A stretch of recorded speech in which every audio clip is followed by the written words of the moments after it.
अध्यायामध्ये ज्ञानोबराय सांगतात, इदम शरीरम कौंतेय क्षेत्रमित्यभिधीयते. अर्जुना, शरीर हे आहे आणि त्याला आपण काय समजलं? मी. मग इदम म्हणजे हे, हा ही हे, आणि अहम म्हणजे मी. इदम, अहम आणि मम. मम म्हणजे माझं. मग शरीराला हे समजलं, मी समजलं, माझं समजलं आणि खरं समजलं. म्हणजे सत्यत्व बुद्धी आहे, अहमत्व आहे, ममत्व आहे आणि इदमत्वसुद्धा आहे. पण इदम शरीरम कौंतेय म्हणजे अर्जुना, हे शरीर हे आहे, तू त्याला अंतःकरणामध्ये मी समजलेलं आहे आणि ते अविचारानं समजलेलं आहे आणि म्हणून बंधन आहे. आणि त्या बंधनाची निवृत्ती विचारानं हे शरीर मी नाही असं समजलं की बंधन निवृत्त होत असतं. मग बंधन निवृत्तीसाठी कोणते उपाय करायचे? ज्ञाने विनयके उपाय करीसी जितुके अधिक गुंफिसी तितुकी रुखी. म्हणून ज्ञाना वाचून आपण जे काही प्रयत्न करत आहोत ते सगळे व्यर्थ आहेत. कारण अंधारामध्ये दुरीवर सर्पाचा भ्रम झाला आणि तो भ्रम निवृत्त करण्यासाठी तिथं एक दिवा आणला की दुरी रूपानं कळवते आणि सर्पाचा भ्रम दूर होतो. मग सर्प आणि सर्प ज्ञानाची निवृत्ती ही कधी होते? दुरी रूपानं कळाली की सर्प आणि सर्पज्ञानाची निवृत्ती झाली समजा. तसं आत्मरूपानं कळाला की देहाध्यास आणि हा बंधन हे दोन्ही निवृत्त होते. देह अविचारानं आपण मी समजलं ना, आणि त्याच्यामुळेच आपल्याला बंधन आहे ना. मग त्या बंधनाची निवृत्ती विचारानं होते. विचारा वाचूनी न पाविजे समाधान पाहिजे ना आपल्याला. मग ते विचारा वाचून होत नाही. तुम्ही विचार करा, आत्मा आणि अनात्माचा निवाडा करा. निवडिताही खडे तेने दळना ओज घडे. जसं खडे आपण बाजूला सारतो आणि रास एकीकडं करतो, तसं अनात्म पदार्थ एकीकडं करायचे. मग आत्मा आपोआपच वेगळा आहे याच्याहून आणि ते आपलं स्वरूप आहे असं आपल्या लक्षात येतं. मग अनात्म काय काय आहे? हे जगत हे आहे. मग त्याला आपण सत्य समजलं, पण मी समजलं का आणि माझं समजलं का? म्हणजे तिथं अहंता ममता नाही. जगाला सत्यत्व दिलेलं आहे आपण, आणि या शरीराला सत्यत्वही दिलेलं आहे, अहमत्वही दिलेलं आहे आणि ममत्वसुद्धा दिलेलं आहे. आणि शरीर संबंधी जे आहेत त्याला आपण माझे समजलं म्हणजे ममत्व दिलेलं आहे. मग बाकीचे लोक आपल्याला दिसतात पण ते आपले वाटतात का? नाही वाटत. म्हणून तिथं ते आहेत म्हणजे सत्य आहेत पण माझे नाही. आणि शरीर संबंधी खरे आहेत, माझे आहेत पण मी नाही. आणि या शरीराचं अंतःकरणामध्ये आपल्याला इंद्रियाद्वारे ज्ञान होतं. ते मी समजलेलं आहे, खरं समजलेलं आहे, माझं समजलेलं आहे. अहंता, ममता आणि सत्यत्व बुद्धी आहे शरीराबद्दल, म्हणून बंधन आहे. आणि हे बंधन निवृत्त करण्यासाठी सद्गुरूच्या मुखातून वेदांत शास्त्राचे जे वचन आहेत त्या शब्दाचे तात्पर्यार्थ लक्षात घेऊन जर आपण पाहिलं तर देह हा हाडामासाचा गठ्ठा आहे. म्हणजे देह मांसमय आहे, अंगावरचे कपडे कापूसमय आहेत. हे शरीर ज्या श्वासावर चालायला लागलं ते श्वास हवामय आहेत. आणि ह्या दोन्हीचा हिशोब ज्या मनात लागला ते मन वासनामय आहे. आणि हे सगळे प्रत्यक्ष आहेत, आता आहेत, इथं आहेत, माहीत आहेत आणि आपल्याला कळायला लागले. म्हणजे आत्ता इथं शरीरावर कपडे आहेत ते कापूसमय आहेत, आत्ता इथं शरीर मौसमय आहे, आत्ता इथं श्वास हवामय आहे, आत्ता इथं मन संस्कारमय आहे, वासनामय आहे. आणि आत्ता इथं तुम्ही या सगळ्याला जाणणारे ज्ञान स्वरूप आहात, ज्ञानमय आहात. परंतु आपण काय चूक केली? आपण ज्ञान स्वरूप आहे हे तो धाडिलेव आहे विषय ज्ञाने होय गगना एवढा. आपण ज्ञानस्वरूप आहोत या अनुभवाला लात मारली आणि विषयाला पाहून आपल्याला आनंद व्हायला लागला. विषय पाहिले की आपल्याला काय होतो? आनंद होतो. मग विषय आनंदरूप आहेत का? विषयापासून आनंद आहे का? म्हणजे विषय आनंदरूप नाहीत. कारण ज्यांना विषय प्राप्त आहेत ते आनंदी असायला पाहिजे, पण ते आनंदी आहेत का? नाही. म्हणजे ते प्राप्त विषय सांडून झोपेचा अनुभव घेतात आणि झोपेमध्ये जो आनंद आहे तो निर्विषय आनंद आहे. तिथं विषयच नाही, पण आनंदाचा अनुभव आहे, प्रत्येकाला आहे. सकाळी उठून सगळेजण अनुभव सांगतात की मी सुखानं झोपलो होतो, काही जाणत नव्हतं. म्हणजे सुख आणि मी दोन नाही. मग तिथं विषय नसतात आणि आनंदाचा अनुभव आहे, म्हणजे विषयरहित आनंदाचा अनुभव. तो आनंद झाला नसता. म्हणून विषयापासून आनंद नाही, विषय आनंदरूप नाही आणि विषयापासून आनंद नाही. कारण तेच विषय आपल्याला जर नेहमी मिळू लागले तर त्याचा वीट येतो आपल्याला. आता गोड पदार्थ किती एक खाऊ, दोन खाऊ, तीन खाऊ, आता ते म्हणतं की आता पोट भरलं, आता बस झालं. म्हणजे तो विषय आता नकोसा वाटतो, प्रतिकूल झाला. म्हणजे प्रतिकूल विषय दिसला की अंतःकरणात दुःखद अनुभव येतो आणि अनुकूल विषय प्राप्त झाला की अंतःकरणामध्ये सुखद अनुभव येतो. मग विषय जर सुखरूप म्हणावं तर एकाच विषयाचे अनेक अंतःकरणामध्ये अनेक परिणाम होतात. मग कुठं सुखाचे होतात, कुठं दुःखाचे होतात. काल उदाहरण घेतलं आपण, सर्पाला पाहून मनुष्य देहातल्या अंतःकरणामध्ये दुःखद परिणाम होतो आणि सर्पिणीच्या अंतःकरणामध्ये सुखद परिणाम. विषय तोच आहे, पण दोन्हीकडे दोन परिणाम झाले. म्हणजे विषय सुखाला कारणीभूत नाही. जसं त्या कुत्र्याला हाडूक चघळता त्याच्याच हिरड्या फुटतात आणि त्याचंच रक्त त्याला परत मिळतं. त्याला वाटतं आता कुठं तरी आपल्याला यश मिळालं. तसं आपल्याला वाटतं की इतकं वय गेलं, आता कुठंतरी आपल्याला सुख व्हायला लागलं.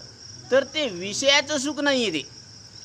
ते विचारसागरामध्ये अशी एक रीत आलेली आहे की विषयाची प्राप्ती, अंतःकरणाची स्थिरता आणि आनंदरूप आत्म्याचं भान, ह्या तिन्ही गोष्टी युगपत घडतात. आणि त्याच्यामुळं आपल्याला वाटतं की हा विषय मिळाल्यामुळं आपल्याला आनंद झाला. मग आपल्याला वाटतं की तोच विषय परत मिळाल्यावर काय होईल? आनंद होईल.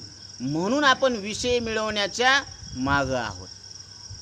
विषय ओढी फुलले जीव, आता याची कोण करील कीव, नुपजे नारायणी भाव, पावणे ठाव नरदेहात येऊन सुद्धा आपण आत्मानुभव लक्षात घेण्याच्या ऐवजी विषयाच्या नादी लागलो आणि विषयाच्या नादी लागल्यामुळं असलेला आत्मानुभव आपल्याला लक्षात येत नाही. कारण विषय तरी कैसे रोहिणीचे झळ जैसे. हे विषय कसे आहेत? मृगजळासारखे आहेत. मृगजळ दिसायला असायला कुठे? ते दिसत असतानाच भासायला लागलं. कारण त्या मृगजळानं भूमी ओली झाली का? नाही झाली. म्हणजे तो भास आहे. तसं हा संसार भास आहे, पण आपल्याला सत्य वाटतो. याचं कारण आहे की आपण त्याला सत्यत्व दिलेलं आहे आणि शरीराला मी समजलेलं आहे, माझं समजलेलं आहे, खरं समजलेलं आहे आणि बाकीच्या विषयाला आपण सत्य समजलेलं आहे. त्याला माझं समजलेलं का? नाही. म्हणून हे अहंता आणि ममता हे कशी निवृत्त होईल? जर विचार केला तर अहंता आणि ममता निवृत्त होते. कारण हे माझं आहे म्हणल्यावर मी ह्याच्याहून वेगळा आहे ना. ज्या वस्तूला आपण माझा डोळाची मने दुखला परी मी न मने दुखला, माझा डोळा दुखला म्हणतो का मी डोळा दुखला म्हणतो? माझा डोळा म्हणल्यावर मग नियम असा आहे की ज्या वस्तूला आपण माझं म्हणतो ती वस्तू आपण कधीच नसतो. माझं घर म्हणणारा घराहून कसा आहे? नेहमीच वेगळा आहे. तसं माझा देह म्हणणारा देहाहून नेहमीच वेगळा आहे. आणि कधी मी देह आहे असं समजलेलं नाही, नेहमीच मी देह आहे असं समजलेलं आहे. तो कधी सिंह नव्हता, कळपातला सिंह कधी सिंह नव्हता, नेहमीच सिंह होता. आणि कधी सिंह मानत होता, कधीच मानत नव्हता. आणि मी मेंढा आहे हे नेहमीच मानत होता. मेंढा नसून मी मेंढा आहे हे नेहमीच मानत आला. आणि सिंह असून मी सिंह आहे असा कधीच निश्चय केला नाही. ज्यावेळेस रानातल्या सिंहानं त्याला सांगितलं की तू सिंह आहेस, त्याला लक्षणं दाखवले सगळे, मग त्यावेळेस त्याला पटलं की खरंच आपण कोण आहोत, सिंह आहे. आणि मग डरकाळी फोडली त्यानं. तसं सद्गुरूच्या मुखातून आपण ज्यावेळेस महावाक्याचा उपदेश श्रवण करतो, तत्वम असी, ते ब्रह्म तू आहेस म्हटल्यानंतर आपल्याला लक्षात येतं की मी शब्दाचा अर्थ शरीर, श्वास, इंद्रिय, अंतकरण रहित असलेलं जे अस्तित्व आहे तो मी या शब्दाचा अर्थ आहे. मग मी म्हणजे कोण? शरीराहून वेगळा, श्वासाहून वेगळा, इंद्रियाहून वेगळा, मनाहून वेगळा असा असलेला मी. त्याच्या ठिकाणी जन्म नाही आणि मरण नाही. मग का वाटायला जन्म मरण? या देहाशी आपण एकरूप झालो. मग याचं रूप आपण आपलं मानलं, याचा वर्ण आपण आपला मानला, याची जात आपण आपली मानली. बरोबर आहे? म्हणजे जातीचा वर्णाचा अभिमान पहिलाच आहे ना. आणि मग तो वर्णाचा अभिमान, जातीचा अभिमान, रूपाचा अभिमान आणि हे लक्षण देवात बसतेत का? मग देवाचं लक्षण काय आहे? देवा नाही नाव, देवा नाही गाव, देवा नाही रूप, कोठे काही. देवाला रूप नाही, नाव नाही, गाव नाही. आणि आपल्याला तरी रूप आहे का, गाव आहे का, नाव आहे? आपल्याला नाव नाही. आपण या दिसणाऱ्या देहाला मी समजल्यामुळं याचं नाव आपण आपलं समजलं. माऊली सांगतात, उपजली या पिंडासी नाव नाही तयापासी, ठेविलेनी नावेसी ओ देत उठी. नाव कोणाचं ठेवलं? दिसणाऱ्या शरीराचं ठेवलं, तर त्याला कळत नाही. आणि ज्याला कळतं तर त्याला पाहिलंच नाही. मग नाव ठेवलं कोणाचं?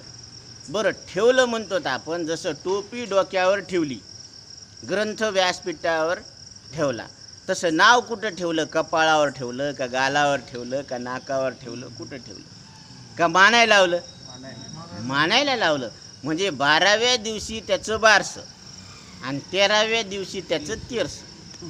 बारशापासून तेरशापर्यंत एवढीच काय आहे लिमिट. त्याच्या पलीकडे काय माहीत नाही.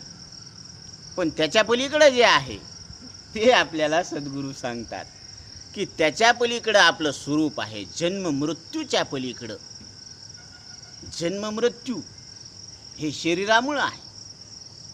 मग नाव आपलं आहे का? मानलेलं आहे. मानलेलं आहे. आणि ते कुणी मानलं? जो न दिसणारा जाणणारा आहे त्यानं मानलं. मग सगळ्यांनी सांगितलं की तू नावाचा आहे, आणि ते आपण पक्क ध्यानात ठेवलं. आणि हे दिसणाऱ्या शरीराकडं पाहून जो न दिसणारा जाणणारा आहे त्याला सांगितलं की तुझं नाव श्याम आहे. मग त्याला पक्क ध्यानात ठेवलं की माझं नाव काय आहे? श्याम आहे. मग श्याम नाव कोणी ऐकलं? न दिसणाऱ्या जाणणाऱ्या मीनं. आणि कोणाकडं पाहून ठेवलं? दिसणाऱ्या न जाणणाऱ्या शरीराकडं पाहून मानायला लावलं. आणि मग दिसणारं कधी जाणत नाही आणि जाणणाऱ्या कधी दिसत नाही. जसं दिसणारं पाणी पळत नाही आणि पळणारा अग्नी दिसत नाही, बरोबर? तसं जाणणारा मी दिसत नाही आणि दिसणारं शरीर जाणत नाही. म्हणून शरीराचे तन मडे तयासी बंधन किवी घडे. शरीर अचेतन आहे, न जाणणारं आहे. कारण न जाणणं हा याचा स्वभाव आहे. मग इथं कळण्याचा व्यवहार व्हायला लागला. तो कशामुळं? तो आपल्यामुळं. आपल्यामुळं शरीर जाणणारं वाटायलं. आणि शरीर जर जाणणारं असतं तर झोपेत जाणलं असतं, मूर्छा अवस्थेत जाणलं असतं, प्रेतावस्थेत जाणलं असतं. पण या अवस्थेमध्ये शरीर जाणतं का? नाही. मग आता जाणण्याचा जो व्यवहार व्हायला लागला तो जाणणं याचं आहे का आपलं आहे? आपलं आहे. असं दिसणाऱ्या न जाणणाऱ्या शरीराहून न दिसणारा जाणणारा मी आत्ता इथं वेगळा आहे असं जर आपण विचार केला तर आत्ता इथं आपण मृत्यूहून वेगळे आहोत. कारण शरीराला सोडून मृत्यू नाही आणि मृत्यूहून आपण वेगळे आहोत. म्हणजे अमरत्व आपलं आहे, हे आपलं स्वरूप आहे. अमरहा अमरहा खरे की पहा खोटे, न म्हणा देह माझा ऐसा मग भरवसा कळे. मग ह्या मरणाऱ्या देहाला मी म्हणणं सोडलं की आपण अमर पहिलेच आहोत, न मरणारे पहिलेच आहोत. देहाच्या निराशे पाविजेया ठाया, असा विचारानं देहाचा निराश केला की या सुखाला प्राप्त होता येतं. हेच आत्मसुख आहे, हेच ब्रह्मसुख आहे, तेच तत्व म्हणजे ब्रह्म आहे. आणि ते तुमचं आमचं सगळ्यांचं एक स्वरूप आहे. मग आपल्याला नाव नाही, मग रूपही नाही. जसं वाऱ्याला रूप आहे का, म्हणून तो डोळ्याचा विषय नाही. मग आपल्याला रूप नसल्यामुळं आपण डोळ्याचा विषय नाही, आपल्याला शब्द नसल्यामुळं आपण कानाचे विषय नाही, आपल्याला स्पर्श नसल्यामुळं आपण त्वचेचे विषय नाही, आणि आपल्याला गंध नसल्यामुळं आपण नाकाचा विषय नाही. म्हणजे सर्वेंद्रिय गुणाभासम सर्वेंद्रिय विवर्जितम. भगवान सांगतात की सगळ्या इंद्रियाला जाणून, त्याच्या विषयाला जाणून आपण इंद्रियाहून आणि विषयाहून वेगळे आहोत. म्हणजे आत्ता इथं आपण इंद्रियाद्वारे शरीर जगाला जाणतो, पण शरीर जग इंद्रिय आणि मनाहून आपण आत्ता इथं वेगळे आहोत. असं आपलं वेगळेपण आपण ध्यानात घ्यायचं. त्या इंद्रियाहून, त्याच्या विषयाहून आपण कसे आहोत? वेगळे आहोत. म्हणजे आपण 5 इंद्रियाद्वारे कळत नाही. जसं शरीर 5 इंद्रियाद्वारे कळतं आणि मन 5 इंद्रियाद्वारे कळतं का? नाही कळत. मनाचा वास येतो का, मनाचं रूप दिसतं का, मनाला स्पर्श करता येतो का, मनाची चव कळते. म्हणजे 5ही इंद्रिया वाचून आपल्याला मन कळत नाही, तरी सुद्धा मन आहे, हे आपल्याला मान्य आहे ना? मान्य आहे. म्हणजे इंद्रिया वाचून मन आपल्याला मान्य आहे. मग इंद्रिया वाचून मनाला जाणणारा मी इंद्रिया वाचून का मान्य नाही? हा आपला दुराग्रह आहे की देव आपल्याला दिसावा. अरे देव दिसण्याचा विषयच नाही, कारण इंद्रियाचा आपण विषयच नाही. आपलं स्वरूप कसं आहे? मन वाणी बिनरूप. मनानं आपल्या स्वरूपाची कल्पना करता येत नाही, वाणीनं आपल्या स्वरूपाचं वर्णन करता येत नाही, आणि डोळ्यानं आपल्याला पाहता येत नाही. म्हणून नतद भासयते सूर्यो न शशांको न पावकः. आपण सूर्यानं प्रकाशित होत नाही, चंद्रानं प्रकाशित होत नाही, अग्नीनं प्रकाशित होत नाही. आणि आपण नाही असं नाही, आपण आहोत. आपण सगळ्याला प्रकाशन करायला लागलो, स्वयंप्रकाश आहोत आपण. आणि हे सगळे कसे आहेत? परप्रकाशित आहे. जसं सूर्याचा प्रकाश आहे, तो सगळ्यांना प्रकाशन करतो. रूपवान प्रकाश रूपवान पदार्थावर पडला की त्याला काय करतो? तो प्रकाशन करतो. आणि त्याला कोण प्रकाशन करतो? त्याला, त्या सूर्याला सुद्धा आपण प्रकाशन करणारे स्वयंप्रकाश आहोत. म्हणून ज्योतिष्याम पित ज्योतिष, त्या ज्योतीची निज ज्योती आपण आहोत. आत्मज्योती नजर नाही आती. म्हणजे आपण कसे आहोत? न दिसणारे आहोत. आपण इंद्रिय मनाच्या पलीकडे आहोत. म्हणून इंद्रिय मनानं आपण जाणण्यात येत नाहीत. हां, इंद्रिय मनाद्वारे आपण विषयाला जाणतो. डोळ्याद्वारे रूपाला जाणतो, कानाद्वारे शब्दाला जाणतो, नाकाद्वारे गंधाला जाणतो, त्वचेद्वारे स्पर्शाला जाणतो, आहे ना, आणि जिभेद्वारे रसाला जाणतो. आणि हे सगळे संस्कार एका अंतःकरणात आहेत. अंतःकरण आता आहे, इथं आहे, प्रत्यक्ष आहे. म्हणजे प्रत्येकाला मन आहे. प्रत्येक जण त्या मनाचा वापर करायला लागलेत. मग त्या मनाला सुद्धा ओळखायला पाहिजे का नाही? मनाचं स्वरूप काय आहे? मन संस्कारमय आहे. त्याच्यात सगळे विषयाचे संस्कार आहेत. मग जसं गुलाबाचं फूल आपण पाहिलं आणि ते गुलाब बाजूला सरकला आणि डोळे मिटले आणि गुलाब शब्द उच्चारला की ते रूप आपल्या मनात येतं. मग ती कुठून आलं? तर त्या गुलाबाचं चित्र त्या मनामध्ये छापल्या गेलं.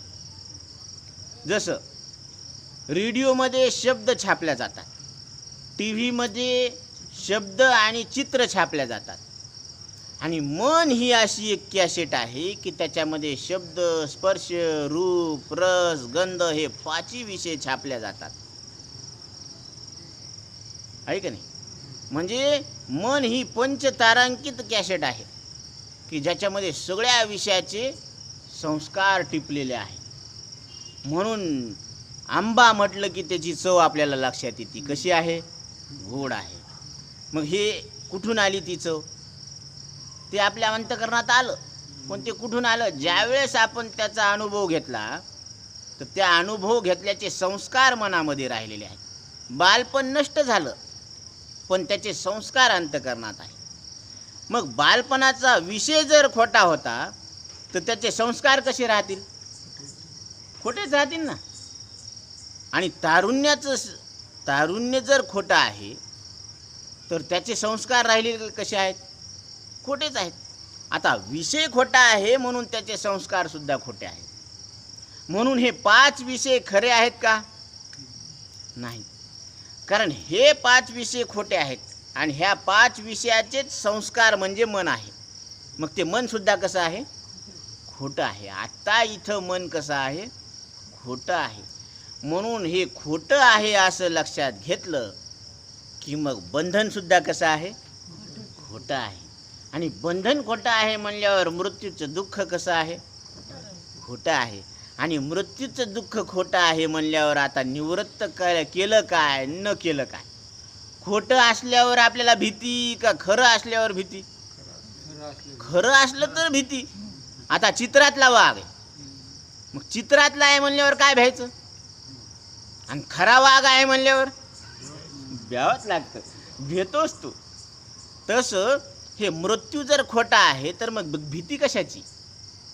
दिले अक्षय अभय दानगा. म्हणून संत सद्गुरू काय करतात? आपल्या अंतःकरणातली मृत्यूची भीती दूर करतात. आणि मृत्यूची भीती दूर केल्यानंतर ते अंतःकरण कसं होतं? निर्भय, अभयत्व प्रदान होत असतं. भीतीच राहत नाही. म्हणून जयाचे वाक्य उजिवडे, जाहले चित्त निधडे, ब्रह्माचे निपाडे निशंकू होय. हे कोणाच्या वाक्यानं घडलं? सद्गुरूच्या वाक्यानं. सद्गुरूच्या वाक्यानं आपल्याला उजडलं. पहा, आपण काय म्हणतो? उजडलं, फटफटलं.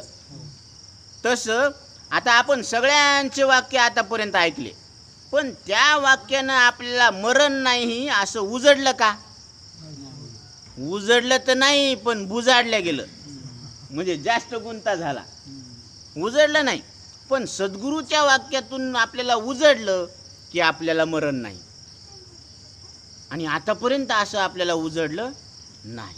जयाचे वाक्य उजिवडे, जाहले चित्त निधडे.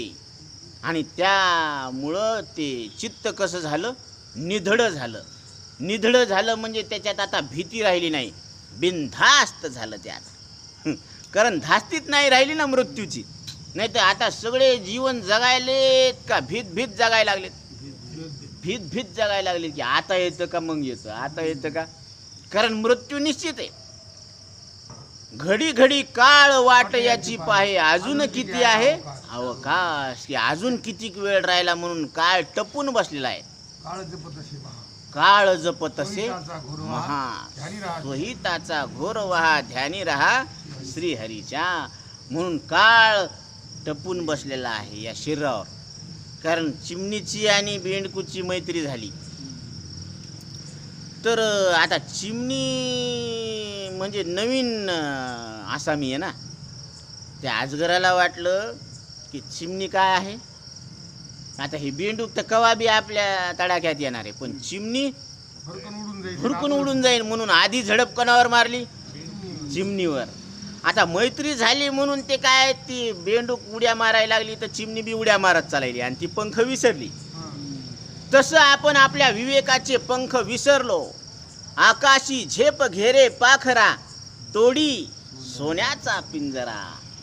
म्हणून या मनुष्य देहात आलेल्या जीवाला झेप घेता येते मृत्यूच्या पलीकडं, आणि बाकीच्या शरीरामध्ये झेपच घेता येत नाही, कारण तिथं विवेकाचे पंखच नाही. आणि इथं आपण विवेकाचे पंख असून विसरलो, म्हणून ते विवेकाचे पंख आता वापरात आणा. म्हणून आता उघडी डोळे, जरी तुझ्या अद्यापी न कळे, की मातेची आखोळे दगडाला पोटाशी. आपण का दगड आहोत का? आता म्हणजे कधी? शिंग आले तवा का? पाला फुटला तवा? शेपूट आली तवा? नाही. आत्ता इथं ज्यावेळेस आपल्याला नरदे मिळालेला आहे त्याच क्षणात विवेक करा, आणि त्या विवेकानं जन्म आणि मृत्यू खोटं ठरते. आणि जन्म आणि मृत्यू खोटं ठरलं म्हणजे अनर्थ टळला ना. म्हणून भीष्मसंहिता महाभारतामध्ये भीष्मसंहितेमध्ये सांगितलेलं आहे की मृत्युर्वय प्रमदः. मृत्यू म्हणजे कल्पना आहे. मृत्यू काय आहे? कल्पना आहे, ते नाहीच. आणि खरंच जर मृत्यू असला असता तर तो निवृत्त झाला असता का? झालाच नसता. नुसतं बोलण्यानं मृत्यूचं दुःख निवृत्त होतं म्हणजे मृत्यू खरा आहे का हो? खरा नाहीये. चुकीच्या शब्दानं मानलेला आहे आणि योग्य शब्दानं त्याची निवृत्ती होते. म्हणून ज्ञानोबराय सांगतात